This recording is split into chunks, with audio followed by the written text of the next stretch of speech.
Support for the Leadoff on WGLT and WGLT.org comes from the Central Illinois Regional Airport. Passengers can access air travel from Sierra with parking at no cost and at a location close to home. More at CIRA.com. The owner of 5 mobile home parks in Bloomington Normal is putting the squeeze on residents who can't afford it. That's one of the things you need to know to start your day for Monday, November 17th. I'm Ryan Denham, and this is WGLT's The Leadoff. Now let's lead off with the head of the McLean County Board, saying their newly approved county budget keeps the same priorities as the current spending plan, maintaining services at a reasonable cost. WGLT's Charlie Schlenker has more. The budget is nearly 5% more than the current year plan, up about $7 million, but smaller than the 2024 budget. Some of that jump in spending is through shared sales tax money from the town of Normal and city of Bloomington that will go toward new information management systems.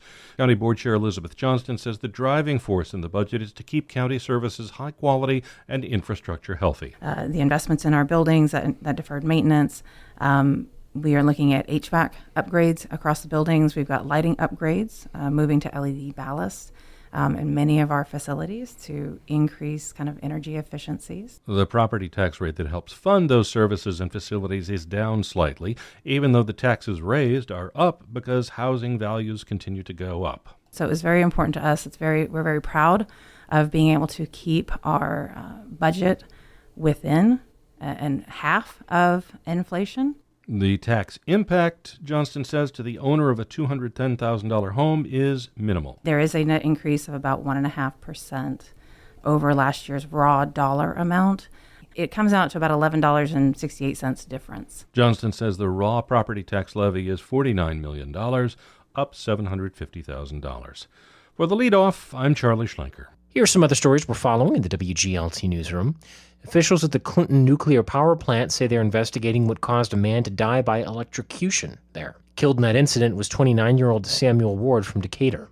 A developer working to bring the former State Farm building back to life in downtown Bloomington has plans to revive another nearby historic property too, the Park Plaza Garage, also known as the Auto Hotel. And environmental advocates are urging McLean County government to push for more protections for the Mahomet Aquifer, a water source for many central Illinois communities. You can find more on these stories at WGLT.org. It has been 2 years since a company from Texas called Oakwood bought up 5 mobile home parks in Bloomington Normal, home to thousands of people. A WGLT investigation into Oakwood's business practices found a pattern of rent and fee increases that have squeezed residents, including many with low or fixed incomes. WGLT student reporter Ben Howell has this first story in our series about how Oakwood has trapped residents with rising costs. Greta and Steve live with their family in a mobile home in North Meadow Village in North Normal.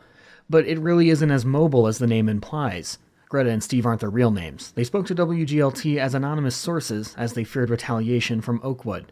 2 years ago, after Oakwood purchased North Meadow and 4 other parks, they immediately raised rent by about $100, so the couple considered moving. They can't afford the $32,000 cost of moving their double-wide trailer to another park, but they can't afford a rent increase either if they don't sign a new lease, so they stayed. I have to work a little overtime. She has to get a second job, and it's just, we have no time at home. We bought a home to be at home, not to be at work. We have no time together with our family, with our kids. I mean, we're always tired. We're always exhausted. And when we are together, we just want to sleep. Oakwood presented all their tenants with new leases to sign in September, with a rent increase of $50 if they signed, or an increase of nearly $200 per month if they didn't. Greta and Steve signed their new lease. For decades, mobile homes were one of the most affordable housing options in Bloomington Normal, but the arrival of the Texas-based investment firm changed that. It's raised eyebrows of legal advocates and community members like Aaron Duncan, an attorney at Prairie State Legal Services. We are concerned that there are some practices with really increasingly high rent increases when people are asserting their rights, and that there may be unfair practices happening there. Duncan previously filed a now settled lawsuit in 2024 against Oakwood, though WGLT interviews with 14 residents of the company's Twin City parks showed the company continues to pursue aggressive tactics. Thomas Craig is 75 and lives in Grandview Estates in southwest Bloomington. His rent has risen by $125 a month since Oakwood took over. His son-in-law, Alex Germanis, helps take care of him. If you go by typical housing standards, you should only really be paying about 30% of your income on your housing every month, and he's well past that. Germanis' father-in-law is on a fixed income. His Social Security check every month is about $1,000. As rent increases take a toll, Craig could end up having to sell his trailer. He ends up with less and less to live on, really, because it's not like any more money is coming in. Germanis says his father-in-law cannot afford the short of $200 charge of not signing a new lease, so he has engaged with Prairie State Legal Services on the matter. But Oakwood's legally questionable actions go beyond rent. In their aggressive pursuit of fines for violations, residents tell WGLT of nickel and dime fees, ranging from forced mowings of their yards to failing to supervise your children. Many of their complaints to park management go through Becky Petta, president of the Homeowners Association at Hilltop Mobile Home Park in South Bloomington. As I was once told by the regional manager, we can make more money if y'all move out and take your homes with you or sell the park. We don't care whether you pay your lot rent or not because we'll evict you. If you don't follow our rules, then we're going to evict you. Petta said lack of communication happens here at home, too. She said she once called the manager of North Meadow Village twice a day for 5 days before she answered. She kept saying, I was busy. I said, no, you're not busy. I know exactly what you're doing. And I said, so you need to answer the phone when somebody calls, and you need to call them back. Petta was seeking help for a woman who had a burst pipe under her home that was beginning to flood her yard. She had not called this lady back for 3 days. And the lady went up there, and the manager was at the park, doors locked, and her car was parked outside and does not unlock the door. In response to WGLT, including claims discussed by residents in their interviews, a Dallas PR firm hired by Oakwood replied with a statement. Quote, "We value open communication and encourage residents to reach us through multiple channels, including our app, website, phone, or in-person visits. Our resident satisfaction will always be our top priority," their statement said.